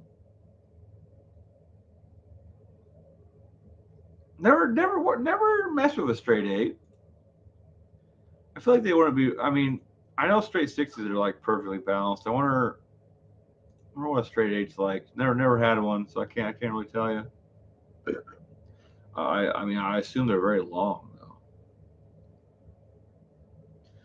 That's it in the old one. Yeah, I have the old one for the Hemi, so I'd be able to do the same things. But like I said, I'm pretty sure I'm not the only one that has had custom gaskets made for this application. So I'm sure one of the companies has already made them. So they just have to like set up the tooling and to do it.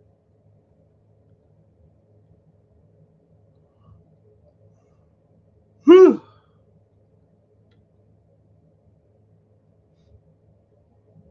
Oh man.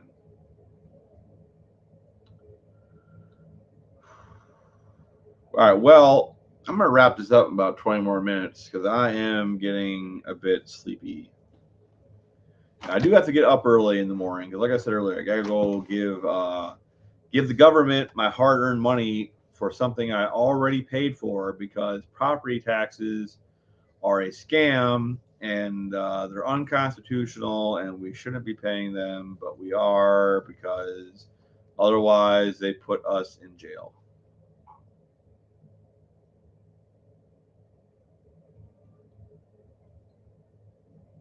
Yeah, I don't think that's true, but you could balance a nickel on its edge on top of the engine while it's running. Oh, okay. I had to pay my taxes Friday, but I bought car Saturday. Yeah, exactly. And not only are they extortion, right? They're extortion under duress because like they threaten you with imprisonment for not paying them. Like that. That's literally the thing that our founding fathers started this country to get away from.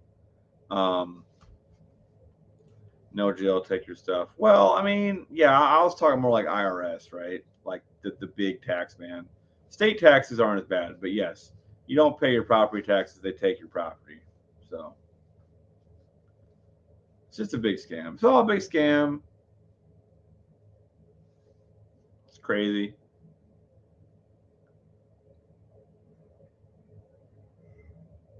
Can't stand it. Like the older I get, the worse it gets too. Because like now I actually have things. Like I actually have property. You know, I own a house.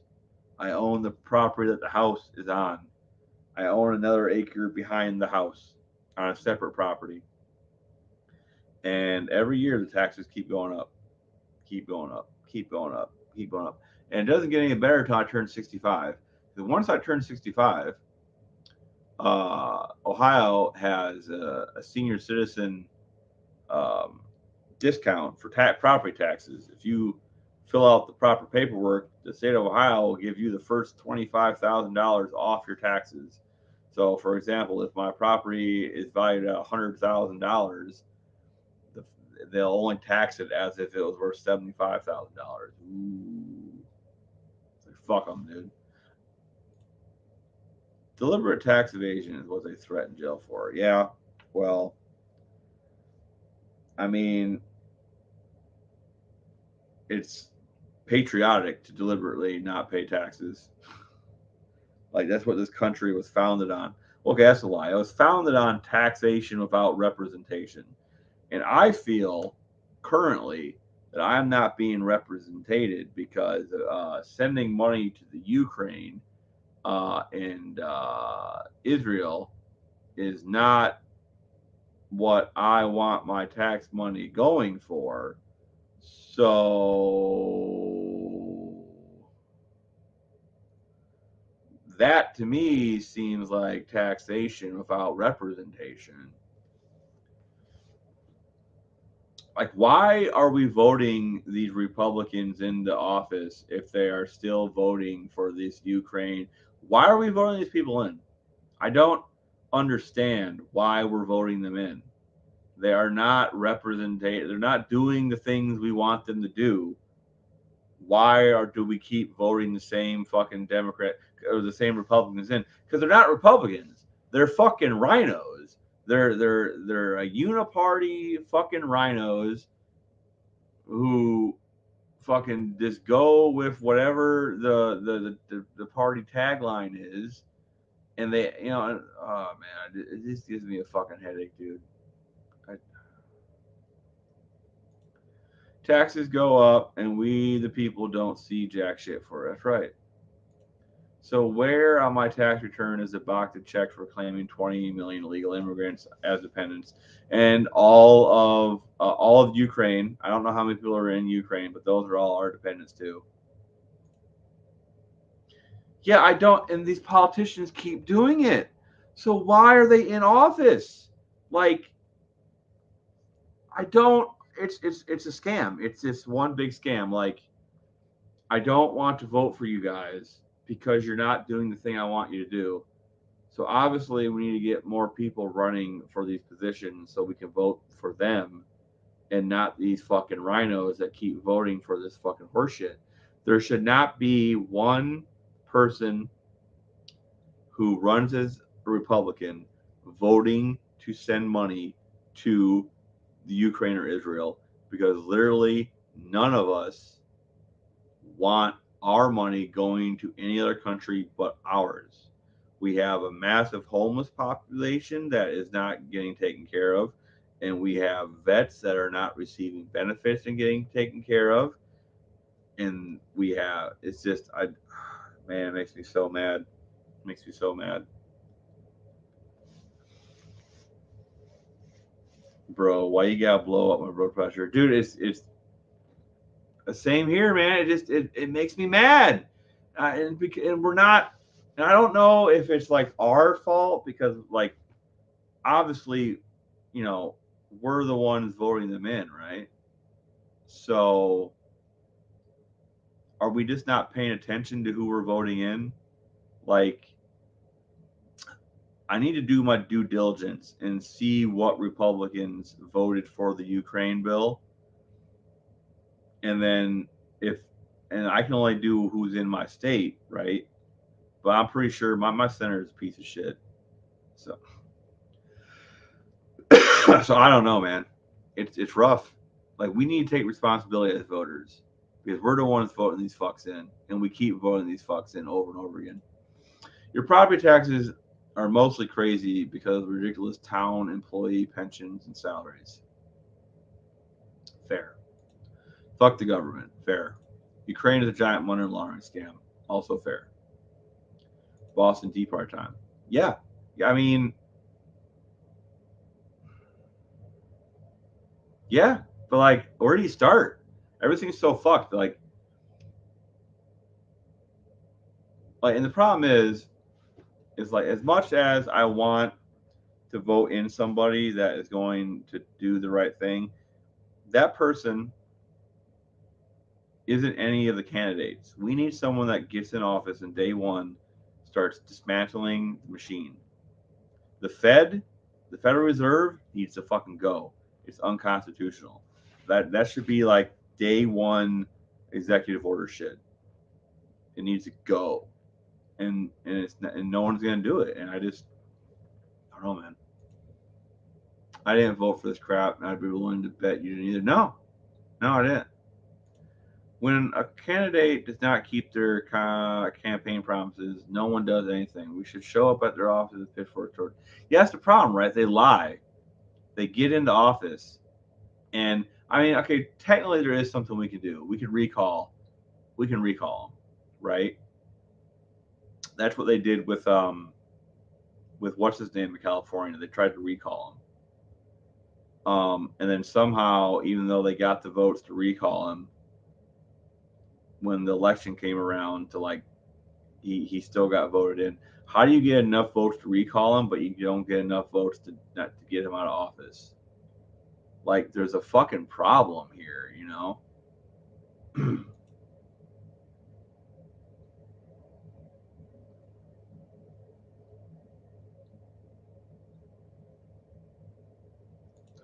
Anybody what's going on in Argentina? If Ron Paul would have won, we could have been going in that direction.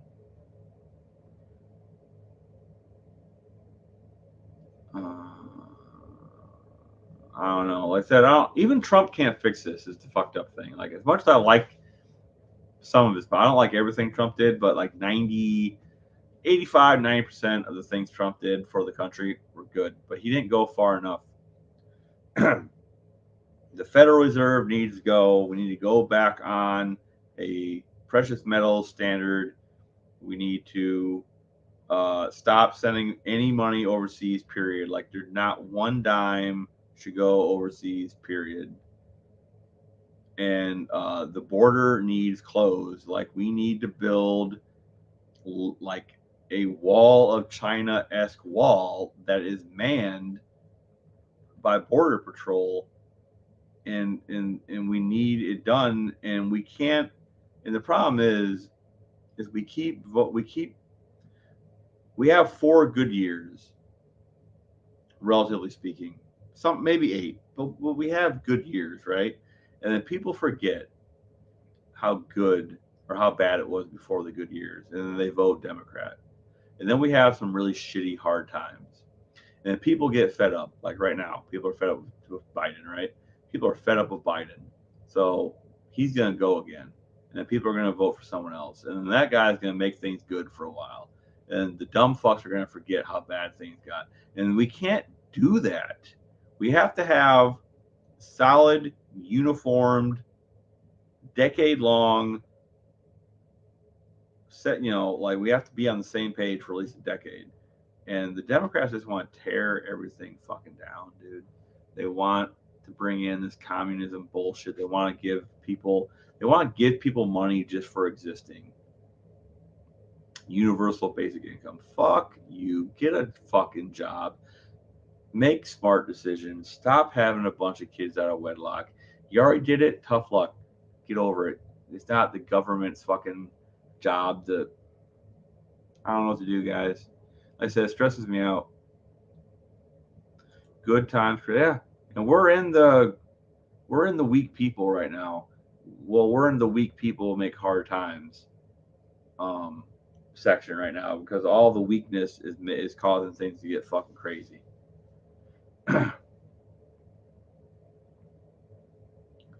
Look, here's the problem. Somehow, and I don't know how they did it, right? Because before Trump ran for president, everybody knew who Trump was, and nobody had a problem with Trump, right? Somehow, the mainstream media, brainwashed everybody in the Trump bad. Don't know how they did it, but they call it Trump derangement syndrome for a reason. These people have Trump derangement syndrome so fucking bad they can't see past it.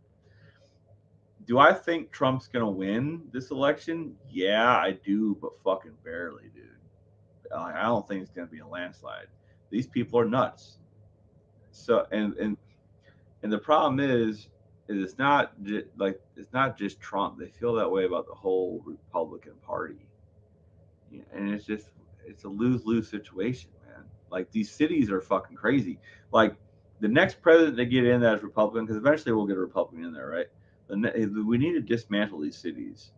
Like all of these people living in these cities need fucking relocated out of the cities. Like there needs to be a population limit in the cities. You shouldn't be able to have X amount of people in a fucking county, and like there's too many people in it's bad. I don't know how you fix it, but there's big parts of the United States with no people. We should fix that. I don't know how you do it though. I don't know how you do it. It's all illegals. Every fucking single one of them yeah. Well, that's the problem, right? Because like, if Biden, if I don't know who they're going to run, right? Is it going to be Biden? Probably not. They're going to like sneak in a new candidate at the last second.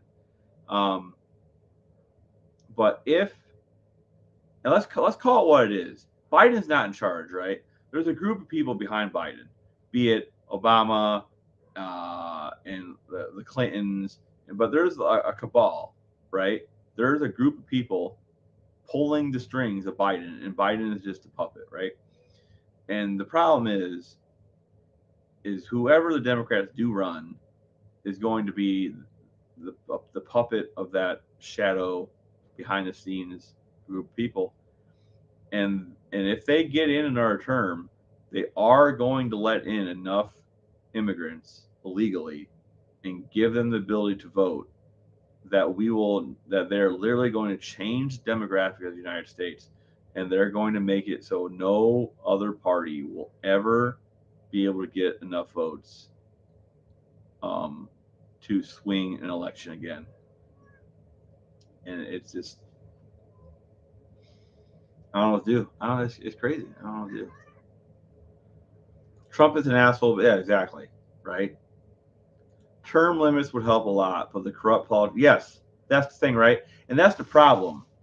Um, Now I'm pretty sure that there is a way for amendments like what we would need for term limits to be voted in by the people, but it's a very convoluted system, but it exists.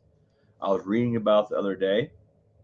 It'd take all the states to get on board. Because basically, what you do is the states can demand a vote to change something in the Constitution, but all the states have to get on board basically to do it. It takes like pretty much all of the states to do it. Um, but yeah, that's the problem. Like it's just like the race thing, right? How are you going to give the governmental employees, which the Senate and the House and all that, how are you going to give them the ability to vote on their own raise? Because as far as I know, if I had the ability to vote for a raise, I'm voting to give myself a fucking raise.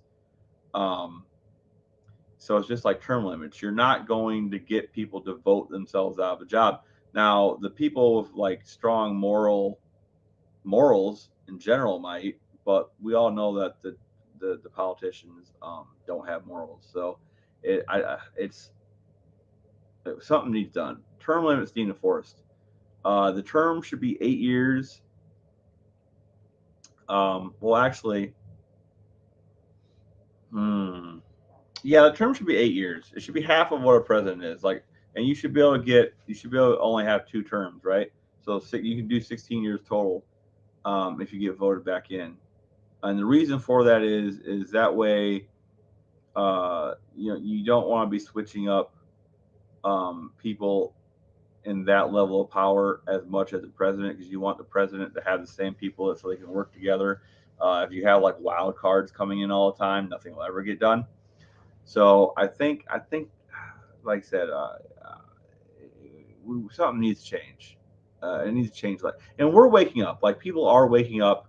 It's a pendulum. It's swaying way left, and people got real crazy. Unfortunately, it is going to swing right again, but it's going to swing right, and people are going to get right crazy. Because there's two kinds of crazy. Like there's left crazy and there's right crazy. Like there is. Like you can go too far each way, right? You go too far to the left and you get communism. You go too far to the right and you get, well, I don't want to say Nazism, but essentially you get wild if you go too far one way. So we have to be careful when it swings back. We don't go too far the other way, which would be easy to do in this situation because things are getting so bad. There's a group of people behind Trump too. He didn't listen to them, but they were there. Um, yeah, yeah. And the other problem I had of Trump is he surrounded himself with people that were, well, they weren't his friends as far as his policies, and they didn't have his back. They didn't support him very well. So if he does get in office again this time, he really needs to select his House cabinet very, very, very carefully. Um, and that's going to be hard to do. I also want to know who his VP is going to be because his VP pick is going to be pretty big. If he chooses Vivek, um, that could be big. We'll have to see. Convention of States, yeah, yeah, that's what I think. That's what it's called. We need to do that basically. I don't care if he's an asshole. He's good at his job. Example: your shitter plugs up, and you call a plumber. Plumber show up, and he's a complete douchebag, but clears your shitter, right? The next time you have to shit, that plumber's selling your best friend, right? Okay, so here's the problem, right? If you go so far any one direction, you circle back around to the other side. Um, so nationalism, I would have to say, is a right wing philosophy. Um, and nationalism isn't bad necessarily. Um, Hitler took a war torn Germany. They just lost World War One, right? And they lost a bunch of land, and they had a bunch of sanctions and stuff put on them for the war. And Hitler took them and he turned them into. Um, I know people say the United States was the first superpower, but if you look at peak World War II Germany, I would almost argue that they might have been the first superpower because they damn near conquered the whole world.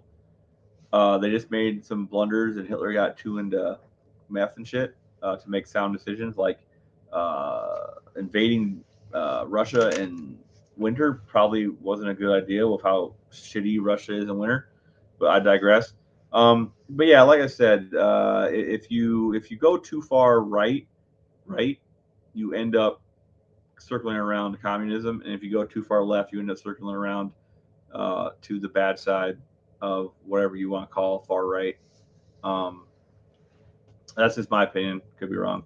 Trump surrounded himself with yes men. Yeah, he did. And like I said, them yes men also weren't loyal to Trump's ideas. He needs to pick his cabinet if he wins extremely carefully. He picked Pence for his running partner last time. That was a big fucking mistake. Pence is a rhino, dude. He don't believe in shit. He needs to pick like Vivek would be probably his best VP pick. Ron, Florida guy, would be a good second pick, but there's bad blood there. I don't think that's going to happen. We need an asshole. We need another asshole. Yeah, National Socialism. Yeah, like National Socialism is bad, um, but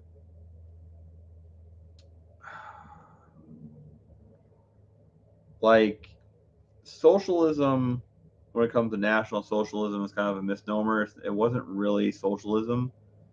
Um, but yeah, I get what you're saying. It is bad. It is. Nationalism in itself isn't bad. I think that being patriotic and putting your countrymen first is probably the best way to go, and that's how we should be living, in my opinion. I mean, if you take Nazis and you take away the Holocaust, if you take away all of this stuff dealing with Jews, if you take away all of that, Nazis would have been on the right side of history. If they wouldn't have gotten kind of crazy with the whole master race type shit, and trying to like do away genocide like a whole race of people, whether they deserved it or not, um, they probably would have been viewed a lot more positively for some of their ideas. But they got kind of crazy, and you can't do crazy. That's the problem. Like I said, if you go too far any which way, which is what I was saying with the pendulum earlier, if it swings too far to the right after all this craziness on the left, we need to be vigilant and make sure that we don't go crazy, because it's very possible. So remove Hitler from Germany and replace him. Well, no, I mean, yeah, yes and no, right? Like, if you remove Hitler from Germany, Germany doesn't like solve its problems in less than 20 years and almost take over the world. Um, so, I mean, I think what you need to do is take the drugs out of Hitler, um, and that would have kept him sane, and he might not have made some of the crazy dumb shit he did, horrible shit, right? As Bill Burr puts it, Hitler is the Michael Jordan of evil. He just did it better than anybody else has done it. So, yeah, like I said, you gotta be vigilant because, like I said, the pendulum's gonna come back. Like, we're in crazy left territory right now. It's gonna come back, and we could end up in crazy right territory, and we have to be careful. We have to be careful. That's all I'm saying. That's all I'm saying. Has to be careful. I don't want to see I don't want to see anybody get hurt in the name. Ow, fucker! In the name of preventing crazy left shit again. That's what they're trying to do in left, right? They're trying to make shit even crazier by saying they're trying to prevent the left or the right from doing shit. Oh, we can't let the right treat people like this, and we can't. Yeah, well, they're just trying to put themselves in power forever. So,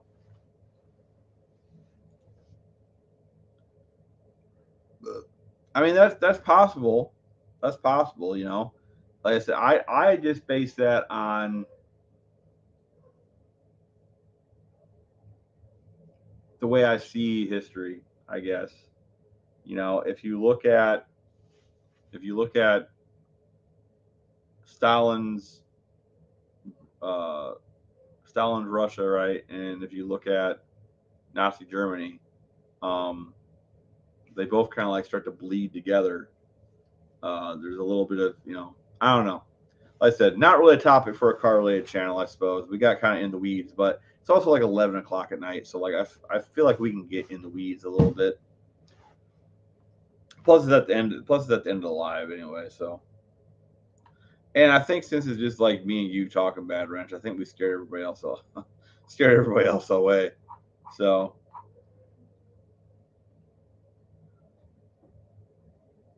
but I think I am gonna like shut her down for the night, fellas. I do gotta get up early in the morning. I gotta go give the government all my money. Like I said, dude, this pisses me off. If I didn't have to pay property taxes, I could have all the machine work done on that Hemi and buy pistons. It just makes me mad. And I think that's how this conversation started, because I was complaining about being mad. What did you buy? What did you buy? Tell me what you bought, man. I'll wait till you tell me, and then we're gonna shut her down for the night. My lives go the same direction late at night, dude. It's hard not to, man. It's hard not to go this direction, like with everything. Because like when things are going good, here's the thing, man. Like the 2010s, so like 2000, 2010 were an amazing time to grow up. I feel everybody was unified in the United States. I don't remember anybody ever being racist. I don't remember any of my black friends not liking me because I was white or having a problem with me because I was white. I don't remember ever me having a problem with them. I don't remember I don't remember anybody ever having a problem with anybody of any race. We were all cool. 9/11 really brought us all together. And as soon as the 2010s, then now, oh, white people are this and white people are that. It's crazy. My first ever front wheel drive car, and it has 5 pistons. Front wheel drive car for 5-cylinder. What would that be? 5 pistons.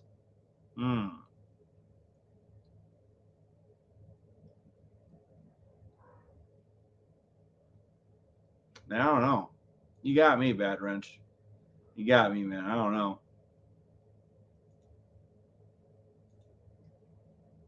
Audi. Okay, we have a guess for an Audi. I'm gonna guess Volkswagen. That sounds like something Volkswagen would do. There were 2 black students ever in my school from kindergarten to graduation.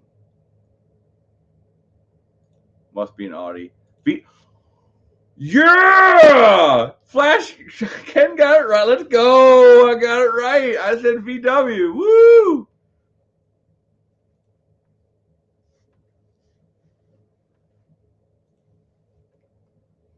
I feel pretty good. I didn't think I was gonna get that one.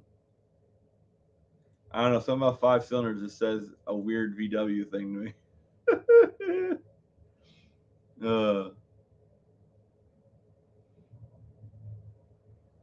Well, that's not a lot of miles. Pretty low miles. Barely broke in.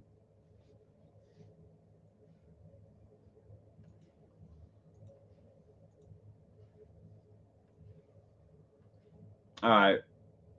All right. I can brag as half Lamborghini. All right. I am going to shut her down for the night, gentlemen. I got to get up early, and it is going on 11 p.m. here in good old Ohio. But I shall return. And videos are coming. I have three videos coming in the pipeline. Little by little, we're getting a shot here, we're getting a shot there, we're getting a shot here. I agree with this statement. I agree with the statement because last thing I'm gonna say on it, right? We all voted for a black man twice. How racist could we really have been as a country if we were willing to do that? Very little. Very little. We were all getting along at the time. Ohio goes a little faster. Well, that's also how you say hello in Japanese, Ohio. So, hey, did you look at tomorrow's weather? Oh, man. All right, hold on.